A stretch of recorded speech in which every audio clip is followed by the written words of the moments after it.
భార్యాభర్తలాగానే ఉన్నారా? భార్యాభర్తలానే ఉన్నాము. అంటే భార్యాభర్తలా ఉండడం అంటే శారీరక సంబంధం ఉందా లేదా? నిజమే మేడం. తను వాష్రూమ్ అట్లా వెళ్తే నేను చెక్ చేసుకున్నాను. ఓకే. చెక్ చేసుకుంటే తన దాంట్లో వాళ్ళ భార్య పిల్లల ఫోటోలు కనిపించింది. భార్య స్థానం నాకు ఇస్తావు అనేసి కదా నేను వెయిట్ చేస్తున్నాను. అంతే కదా. నువ్వు లాస్ట్కి ఇట్లా చేసినావు అనేసి అంటే నేను ఎట్లా ఇది చేయాలి అని కొంచెం గట్టిగా అడిగినాను, ఏడ్చినాను. ఆయన మోసం మీకు ఇష్టమా? ఆయన అలా మోసం చేసే మనస్తత్వాలంటే మీకు ఇష్టమా? 3 ఏళ్ల తర్వాత ఆయనకు పెళ్ళి 2 పిల్లలు ఉన్నారన్న విషయం 3 ఏళ్ల తర్వాత తెలిసింది. మరి ఈ 1 ఇయర్లో మీరు చేసిన రీసెర్చ్ ఏంటి? ఏం అర్థం చేసుకున్నారు అతన్ని? మీ తెలివితేటలేంటి? ఆ స్టడీ చేయడానికి అతనితోనే కలిసి జీవిస్తావు, ప్లస్ అతనితోని ఫిజికల్ రిలేషన్షిప్, శారీరక సంబంధం పెట్టుకుంటావు. దాన్ని నేను అక్రమ సంబంధం అని అంటాను. మీతో పాటు కలిసి ఒక 3 ఏళ్ల నుంచి ఉంటున్న ఒక అమ్మాయి మా దగ్గర ఉంది స్టూడియోలో. పేరేంటి మేడం? ఓ, ఎంతమంది అమ్మాయిలతో కలిసి ఉంటున్నారు మీరు? ఏం న్యాయం కావాలి నీకు ఇప్పుడు? నేను అడుగుతున్నాను కదా నన్ను పెళ్లి చేసుకోమని. చెప్పాను కదా చేసుకోనని. మరి రేపటి రోజున ఇంకొక అమ్మాయి వస్తుంది, ఆ అమ్మాయితో కూడా మూవ్ అవుతారా ఇట్లానే? ఇంకో అమ్మాయి గురించి మీకు ఎందుకు మేడం? ఈ అమ్మాయి మీ దగ్గరికి వచ్చింది, ఈ అమ్మాయి గురించి మాట్లాడండి మేడం. మీ పెళ్ళి అనే పరిధిని దాటి వేరే ఆడపిల్లల జీవితాలతో ఆడుకుంటే అది వ్యక్తిగతం కాదు, అది సామాజిక సమస్య అవుతుంది. ఇంత విన్నాక కూడా నీకు ఏం మాట్లాడాలో కూడా నాకు అర్థం కావట్లేదు. నీకు భార్య స్థానం ఇవ్వను, నువ్వు రా అని అంటున్నాడు. అయినా కూడా నీకు కృష్ణనే కావాలా ఇంకా కూడా?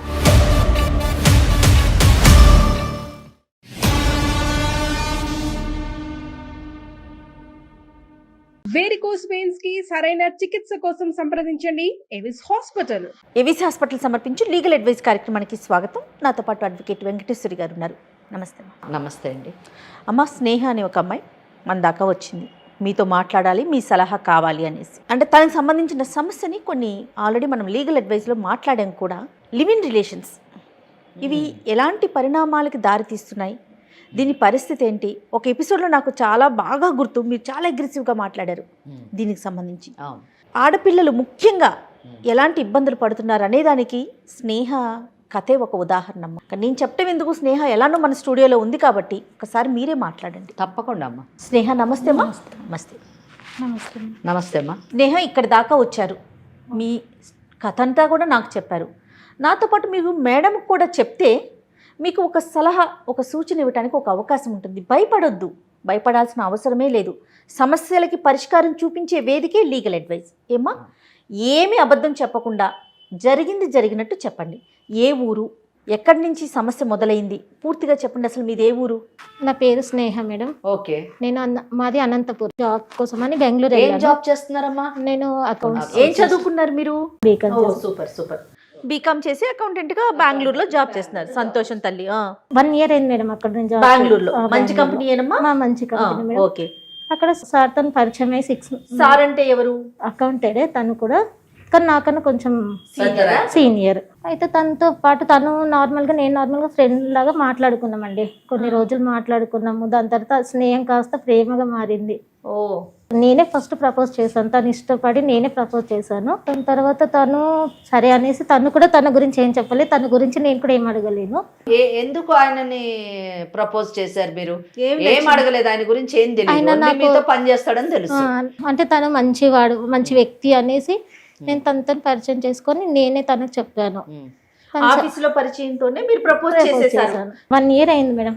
1 ఇయర్ అయినాక తను నేను ఒకటే దగ్గర ఉన్నాము. 3 ఇయర్స్ దాటినాక ఒకటే రూమ్లో కలిసినాక ఎందుకు ఒక రోజు ఫోన్ తీసుకున్నాను. తను ఎవరితోనో మాట్లాడుతున్నా అనేసి తన ఫోన్ నేను తీసుకున్నాను. తన ఫోన్ తీసుకుని మాట అడ్డుపడుతున్నాను అనుకోకు. మరి పెళ్లి ఎప్పుడు చేసుకుందాం అనుకున్నారు? పెళ్లి చేసుకుందాం అనేసరికి తను వద్దు అనేసి అంటున్నారు. అదే ఎందుకు వద్దు అంటున్నారు అనేసి నాకు కొంచెం డౌట్ వచ్చిందండి. మా మమ్మీ వాళ్ళు నాకు మ్యారేజ్ చేస్తూ అంటున్నారు, నువ్వంటే నాకు ఇష్టము, మరి ఏమంటో చెప్పు అనేసి అన్నప్పుడు తను దాటేస్తున్నాడు. నేను చేసుకొని ఇప్పుడు నాకు ఇంట్రెస్ట్ లేదు, కొంచెం టైం కావాలి, దానికైతేనే నువ్వు ఆగు, లేకపోతే నువ్వు చేసుకుంటే నేను ఎట్లా చేసుకుంటాను ఏంటి కలిసి ఉన్న తర్వాత నీ పెళ్లి నువ్వు చేసుకో అనేసి అంటే నేను ఎట్లా చేసుకుంటానో నేను చేసుకోను, నువ్వంటే అంత ఇష్టంతోనే నేను నీతో ఉన్నాను ఇన్ని రోజులు, ఇప్పుడు చేసుకుంటే ఎలా చేసుకుంటానని నేను కొంచెం గొడవ పెట్టుకున్నాక తను ఫోన్ మాట్లాడుతూ ఉన్నాడు. సమానం ఎవరితో మాట్లాడతారు మీరు అనేసి నేను ఒకరోజు ఫోన్ చెక్ చేసుకున్నాను. అతను ఉన్నప్పుడే చెక్ చేశారా? తను లేరు, తను వాష్రూమ్కి అట్లా వెళ్తే నేను చెక్ చేసుకున్నాను. ఓకే. చెక్ చేసుకుంటే తన దాంట్లో వాళ్ళ భార్య పిల్లల ఫోటోలు కనిపించినాయి. భార్య పిల్లలని మీరు ఎలా చెప్పారు? మీకు ఎట్లా అర్థమైంది ఆ ఫోటో చూసి? అడిగినాను ఎవరు వీళ్ళు అనేసి అంటే అప్పుడు చెప్తున్నాను, నాకు ఇంతకుముందుకే పెళ్ళి అయిపోయింది, నాకు ఇద్దరు పిల్లలు ఉన్నారు, బాబు పాప, నేను ఇక్కడ జాబ్ కోసం అనేసి నేను వచ్చినాను, దాంతో నువ్వు పరిచయం అయినా నేను నీతో ఉన్నాను అనేసి అన్నాడు. నువ్వు అలా ఇలా ఉంటావు, నాకు చెప్పాలి కదా నీకు పెళ్ళి అయింది అనేసి, భార్య స్థానం నాకు ఇస్తావు అనేసి కదా నేను వెయిట్ చేస్తున్నాను. అంతే కదా. నువ్వు లాస్ట్కి ఇట్లా చేసినావు అనేసి అంటే నేను ఎట్లా ఇది చేయాలి అని కొంచెం గట్టిగా అడిగినాను, ఏడ్చినాను.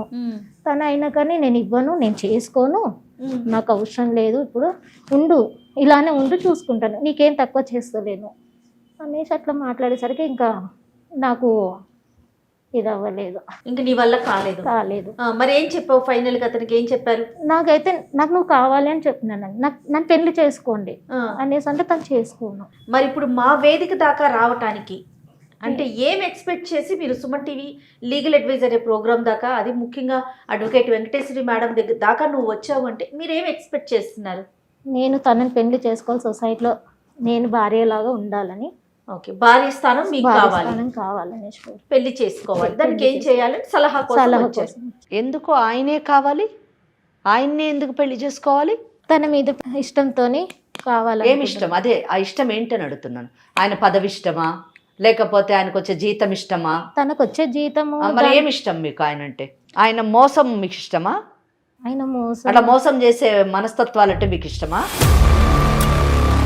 మరి ఏమి ఇష్టం చెప్పండి? ఆయన అంటే ఎందుకు ఇష్టం కలిగింది? ఓకే, ఇంకొకటి అండి, మీరు 3 సంవత్సరాలు కలిసి ఉన్నా అని చెప్పారు, మీరు పెళ్లి చేసుకోమని ఎప్పుడు అడిగారు? నేను 1 ఇయర్ తర్వాత. 1 ఇయర్ మటుకు మీరు అడగలేను అంటే 1 ఇయర్ మటుకు కూడా మీరు ఇష్టంతోనే అతనితో కలిసి ఉన్నారు. అంటే అతనికి ఒక ఇమేజ్ ఇచ్చారు, మెసేజ్ ఇచ్చారు, ఏమని? మన ఇద్దరం ఇట్లా కలిసి ఉండొచ్చు అని ఇచ్చారు, అంతేనా? కలిసి ఉండడం అంటే ఇద్దరు శారీరకంగా కలిసారా? ఇప్పుడు ఒకే ఇంట్లో ఉండి మేమిద్దరం శారీరకంగా కలుసుకోలేదు అంటే, మేమిద్దరం 3 ఏళ్ళు ఫ్రెండ్స్ లాగా ఉన్నాము, పెళ్లి చేసుకోవాలనే ఉద్దేశం నాకు 1 ఇయర్ తర్వాత కలిగింది అని, ఇవన్నీ కూడా అదే నమ్మశక్యంగా ఉందా అమ్మా? చెప్పండి, మీకు అనిపిస్తుందా? మీకు ఎవరైనా ఇలా చెప్తే నమ్ముతారా? నమ్మరు కదా. చాలా విచిత్రం. చెప్పండి స్నేహ, మీరు దాచొద్దు, ఏం జరిగినా నిజం చెప్పండి. ఫిజికల్ రిలేషన్షిప్ ఉందా లేదా చెప్పండి. 3 ఏళ్ళు కలిసి ఉన్నారు, 1 ఇయర్ మటుకు మీరు ఎందుకు ఈ పెళ్లి అనే కాన్సెప్ట్ని ఆయన ముందు పెట్టలేదు అని అడుగుతున్నాను నేను. లేదా మీరు స్నేహం చేయగానే ఇమీడియట్గా నేను నీతోని పెళ్లి చేసుకుంటేనే కలిసి ఉంటాను అని ఎందుకు చెప్పలేదు? అంటే మీకు కూడా 1 ఇయర్ మటుకు టెస్ట్ చేశారా అతన్ని? టైం తీసుకున్నాను, నేను చేసుకుంటాను అనేసి చెప్పాను మేడం, కానీ తన్ని ఇంకా దాటుకుంటూ వెళ్ళిపోయారు. కాదండి, 1 ఇయర్లో ఏం అర్థం చేసుకున్నారు ఆయనని? నాకు అర్థం కాలే. ఏం అర్థం చేసుకున్నారు? 3 ఏళ్ల తర్వాత ఆయనకు పెళ్ళి 2 పిల్లలు ఉన్నారన్న విషయాన్ని 3 ఏళ్ల తర్వాత తెలిసింది. మరి ఈ 1 ఇయర్లో మీరు చేసిన రీసెర్చ్ ఏంటి? ఏం అర్థం చేసుకున్నారు అతన్ని? మీ తెలివితేటలేంటి? తను బాగా చూసుకున్నారండి, నిన్ను ప్రేమగా చూసుకున్నాడు, నాకు ఏది కావాలన్నా చేసి పెట్టిండు, నాకు ఇది లేదు అన్న లోటు కూడా తీర్చుకుంటూ. అతను చేసేది ఏంటి తల్లి? పిచ్చిదానా, నువ్వు ఉద్యోగం చేసావు కదా, అంతే కదా, నీకు డబ్బులు వచ్చినాయి కదా. అమ్మ, బెంగళూరులోని ఉద్యోగం చేయడానికి మీ పేరెంట్స్ నిన్ను పంపించారు. అవును మేడం. అంటే నీవు పంపించినప్పుడు నువ్వు ఆయనతో కలవక ముందు ఒక రూమ్ తీసుకున్నావో, ఒక అపార్ట్మెంట్ తీసుకున్నావో, ఏదో ఒకటి తీసుకొని అందులో ఉన్నావు, నువ్వు సంపాదించుకుంటున్నావు, ఆ సంపాదనతో నువ్వు బ్రతుకుతున్నావు. ఈయనతో పరిచయం అయిన తర్వాత ఈయనతో మూవ్ అయ్యావు నువ్వు. మళ్ళీ అతను నిన్ను చూసేది ఏముంది? సరే చూసుకున్నాడు, ఓకే. పెళ్లి ప్రస్తావన ఎందుకు తీసుకురాలేదు నువ్వు సంవత్సరం వరకు కూడా? అంటే నేను ఫస్ట్ అడిగినాను, ఫస్ట్ మ్యారేజ్ చేసుకుందామంటే వద్దు అని టైం తీసుకున్నారు. సరే ఒకటే రూమ్. అప్పుడు వద్దు అన్నాడే తప్ప నాకు పెళ్ళయిందని చెప్పలేదు. నేను ఫొటోస్ చూసే వరకు తనకు పెళ్ళయిందన్న మాట కూడా నాకు చెప్పాలి. నిలదీసావా? పోనీ నిలదీసినాను. అంటే నాకు నువ్వు అంటే ఇష్టం ఉంది, అందుకని నీతో మూవ్ అయినా. 3 ఏళ్ళు మీరు కలిసి ఉన్నారు కదా, ఇద్దరికి శారీరక సంబంధం ఉందా లేదా అని నిజం చెప్పు. నువ్వు భార్యాభర్తలాగానే ఉన్నారా? భార్యాభర్తలానే ఉన్నాము. అంటే భార్యాభర్తలా ఉండడం అంటే శారీరక సంబంధం ఉందా లేదా? నిజమే మేడం, నిజమే, రైట్. ఎందుకంటే జయ మేడం ఎందుకు ఇన్నిసార్లు నేను ఇన్సిస్ట్ చేశానంటే, ఇద్దరు స్నేహితుల్లాగా ఒక రూమ్లో ఉన్నాము అంటే అంత అవసరం ఏమొచ్చిందండి? ఎవరి రూమ్లో వాళ్ళు ఉండొచ్చు, అంతే స్నేహితుల్లాగా ఉండొచ్చు. అంతగానో ఆమె ఇన్సిస్ట్ చేస్తుందంటే ఎందుకు ఇన్సిస్ట్ చేస్తుంది? వాళ్ళ ఇంటోళ్ళు వేరే సంబంధం చూస్తారో అని అంటున్నారు, ఎందుకు వేరే వాళ్ళని ఆమె చేసుకోని అంటుంది? ఎందుకు ఇష్టపడలేదు? ఈయననే కావాలని ఎందుకు అంటుంది? ఇవన్నీ కూడా క్లారిఫికేషన్ కావాలి మనకి. అవునమ్మా, అందుకని నేను అడిగాను. కరెక్టేనమ్మా, రైట్. అంతే తప్ప నిన్ను ఏదో బాధించాలని కాదమ్మా.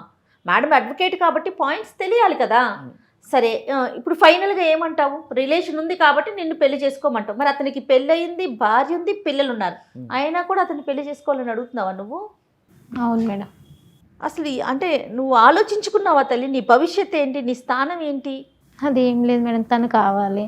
ఎలా ఉన్నారమ్మా ఆడపిల్లలు? తను మరి నాకేం అర్థం కావట్లే ఏం మాట్లాడాలని. ఒక భార్య పిల్లలు ఉన్నా సరే నాతో ఉన్నాడు కాబట్టి నాకు అతనే కావాలి, అది భార్య స్థానమే కావాలంటే అది ఎలా సాధ్యమమ్మా? అంటే ఈ కేసులో నేను కూడా కొంచెము స్టార్టింగ్ నుంచి తన అమాయకురాలో తెలివైన అమ్మాయో నాకు ఈ కేసు నేను కూడా బ్లాంక్ అయ్యాను. ఎందుకు అయ్యానంటే, సాధారణంగా మనకు భార్య స్థానంలో ఉన్న అమ్మాయి వచ్చి నా భర్త ఇలాగా వేరే అమ్మాయితో అక్రమ సంబంధం పెట్టుకున్నాడు, నా ఒక్క స్థానము నా పరిస్థితి ఏంటి మేడం, నా స్థానాన్ని నాకు తిరిగి ఇప్పించండి అని అడుగుతారు.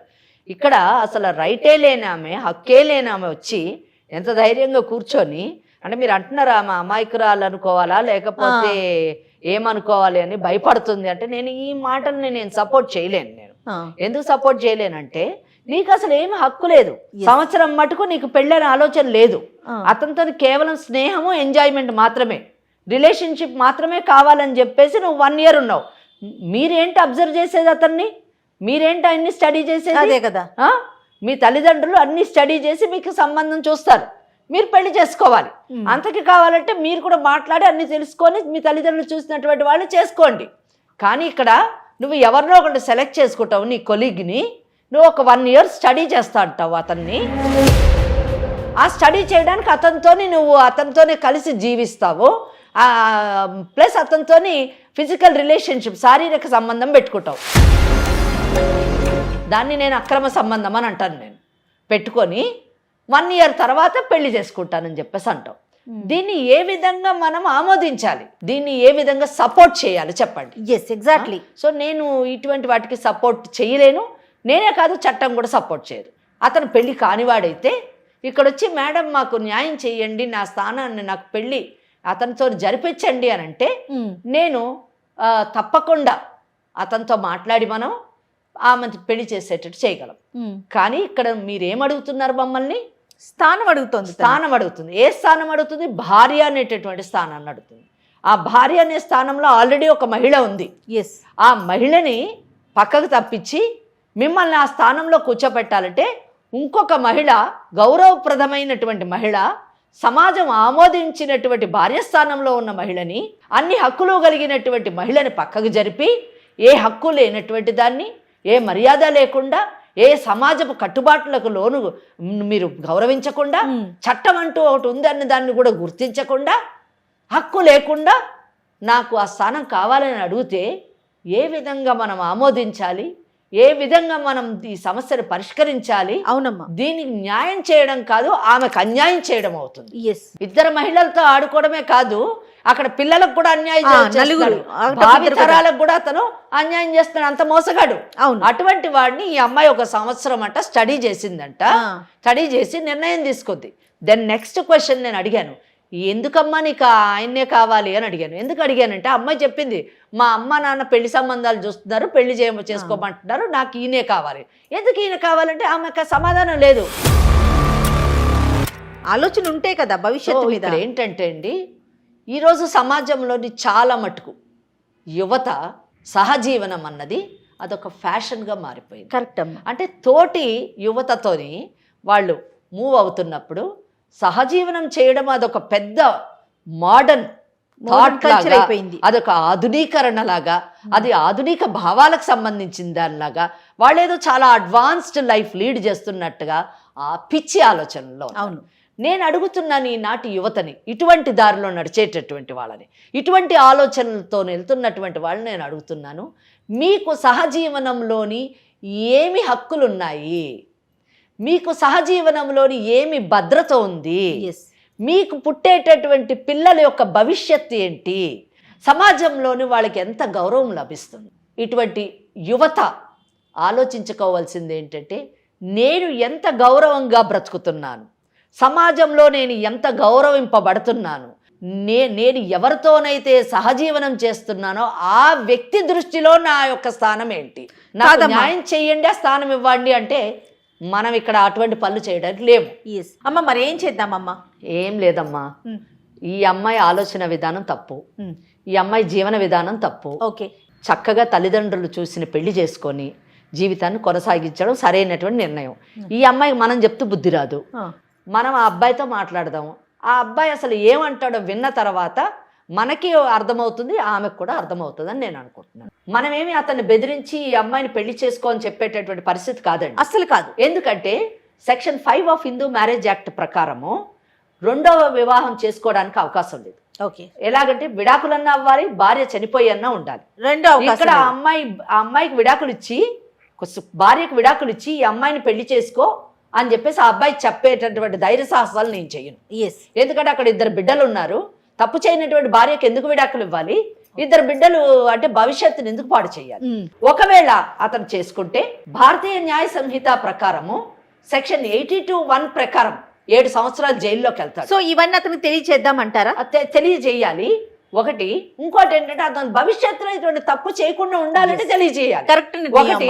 రెండోది, అతను ఏం చెప్తాడో విందాం. లేదు నేను ఆ భార్యను విడాకులు ఇచ్చి ఈమెను చేసుకుంటాను అని అంటే అతను ప్రేమన్నట్టు. లేదు నా భార్యను నేను విడిచిపెట్టను అన్నాడంటే ఈమెకు బుద్ధి రావాలి. ఈమె పరిస్థితి ఏంటి? కాదమ్మా, అతనికి కాల్ చేయి. మరి అతని పేరేంటి? కృష్ణ. బా, పేరుకు తగినట్టే ఉన్నాడు.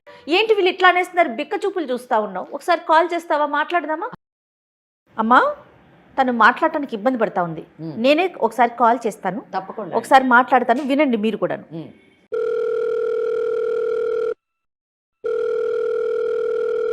హలో హలో, కృష్ణ గారండి? yes who is this? నేను జయానండి, సుమన్ టీవీ నుంచి మాట్లాడుతున్నాను, లీగల్ అడ్వైజ్ అనే ప్రోగ్రామ్ నుంచి.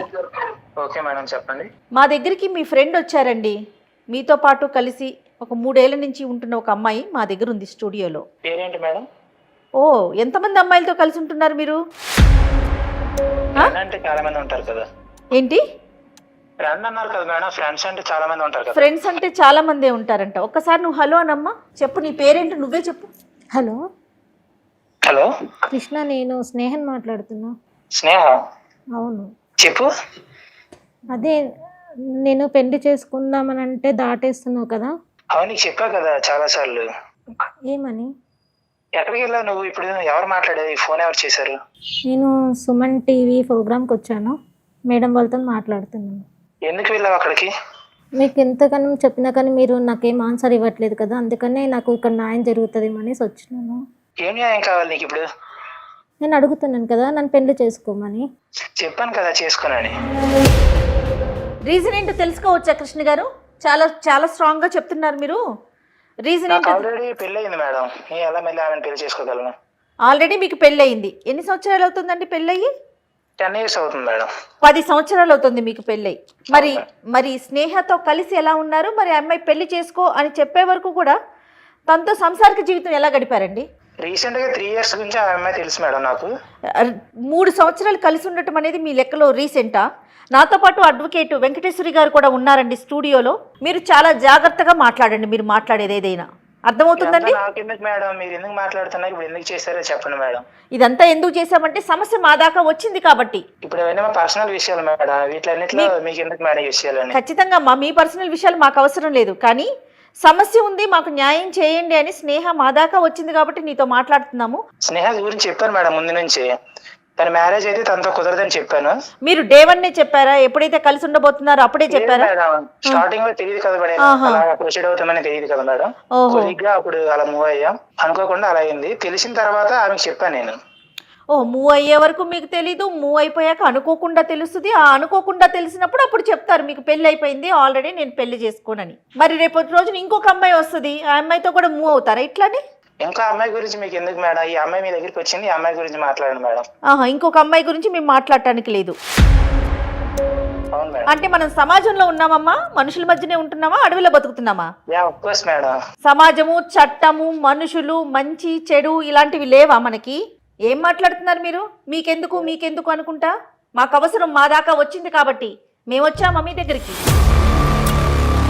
ఆ అమ్మాయి పెళ్లి చేసుకోమంటోంది, మరి పెళ్లి చేసుకుంటారా? నేను చేసుకోను మేడం.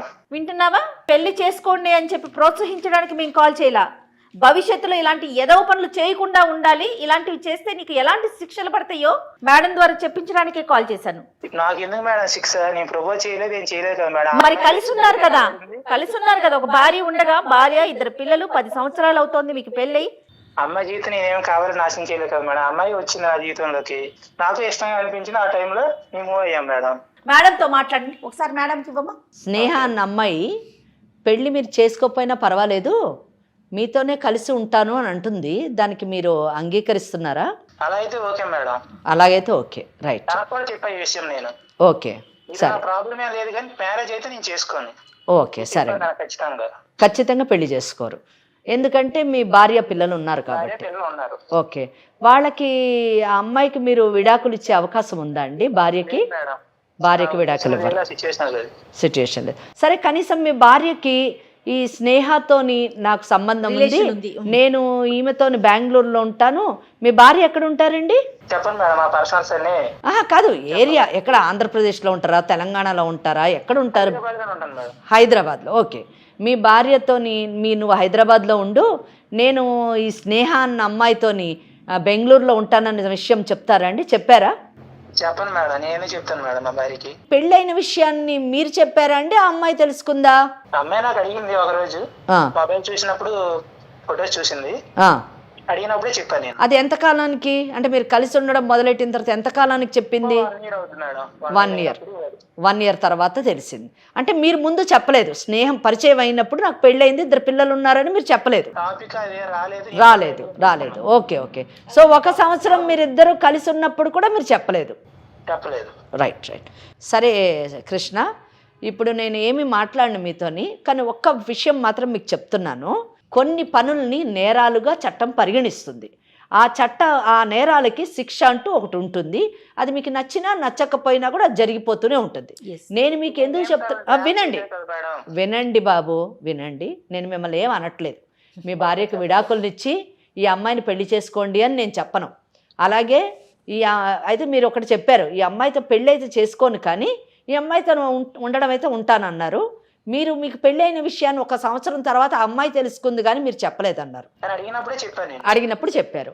అలాగే జయ మేడం అడిగారు, ఇంకా రాబో కాలంలో ఇంకా చాలామంది అమ్మాయిలతో మీరు ఉండే అవకాశం ఉందా అంటే, అది మీకు అనవసరం, ఈ అమ్మాయి విషయం మాట్లాడండి అని అన్నారు.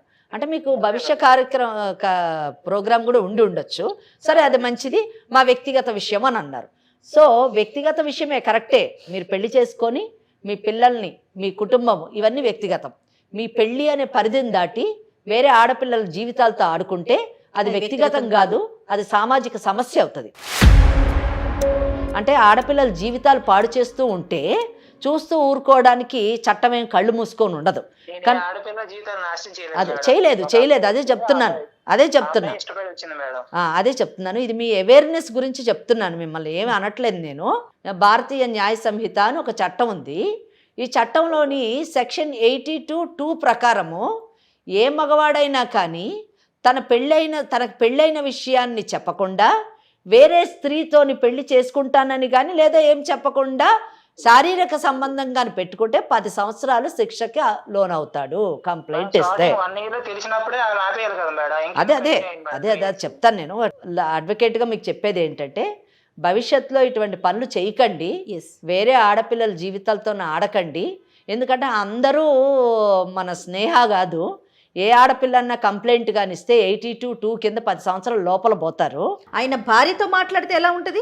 మేము మీ భార్యతో మాట్లాడినా, లేకపోతే ఈ అమ్మాయి వెళ్ళి మాట్లాడినా, ఈ అమ్మాయి మీ మీద కంప్లైంట్ ఇచ్చినా 10 సంవత్సరాల శిక్షకు. మరి నీకు ఫ్యామిలీ కావాలి. ఓకే మంచిదండి. సో సరేనండి. ఇష్టపడి వచ్చే ప్రతి అమ్మాయిని మీలాంటి మగవాళ్ళు పెళ్ళి అనేటటువంటి చేసుకోకుండా, భార్య అనే స్థానం ఇవ్వకుండా ఉపయోగించుకొని వేసుకున్న బట్టల్లాగా వేసుకొని మరుసటి రోజు తీసి పడేస్తారు. అది మీరు సమాజానికి చెప్పేటటువంటి విషయం. మీరు ఇంకొకటి కూడా అంటున్నారు, మాకెందుకు చట్టం అని అంటున్నారు.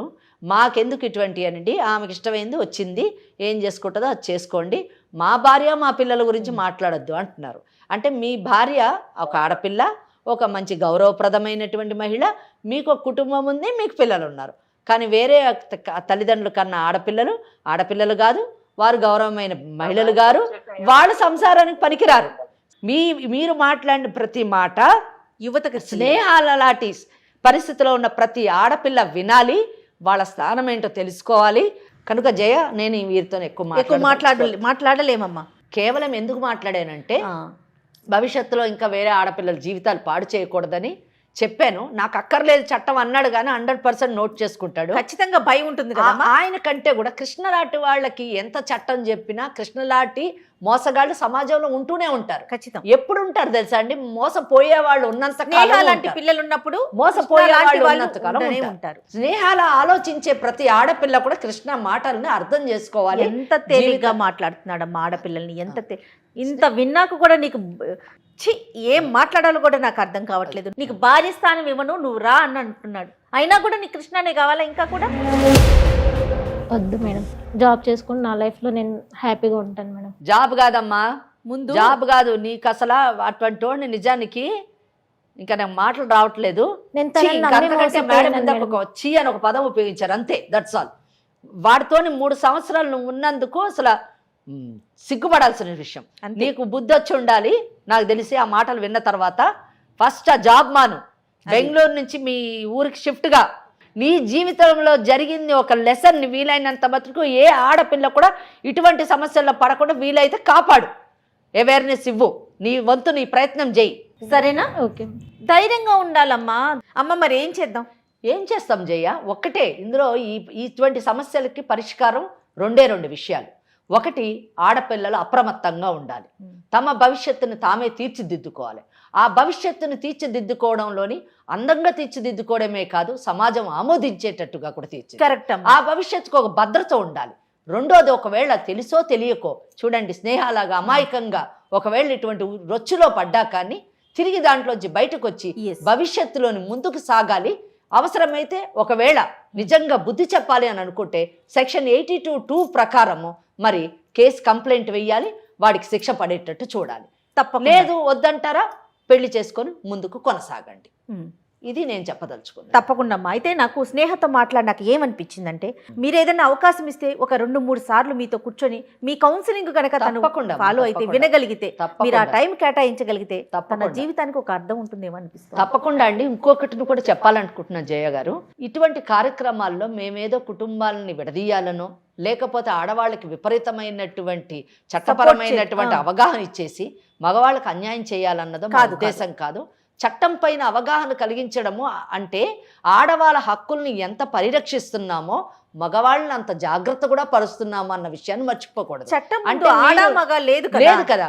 మీరు నేరం చేసినప్పుడు ఎటువంటి శిక్షలు పడతాయి కనుక నేరానికి ఎంత దూరంలో ఉండాలి మీకు అనే అవగాహన మీకు కల్పించడానికి ప్రయత్నిస్తాం. ఖచ్చితంగా.